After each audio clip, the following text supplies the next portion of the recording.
Let's review how to use the video speed changer accordion on the video editor page of Toolkit.law. Select the Suite section, then the Creative Suite, and open the video editor page. Scroll down and click on the Video Speed Changer Accordion title bar to access this resource.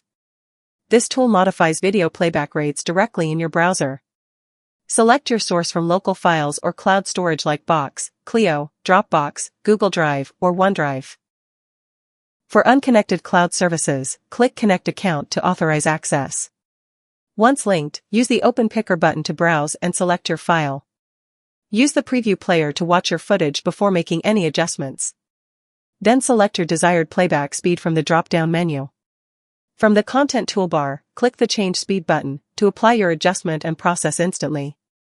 When ready, download in multiple formats, and use the Clear button to reset your workspace completely. You can share your adjusted video through email, web link, or submit feedback. This speed changer is designed for surveillance analysis, deposition review, courtroom exhibit preparation, and frame-by-frame evidence examination. And that's how you use the Toolkit.law's video speed changer accordion.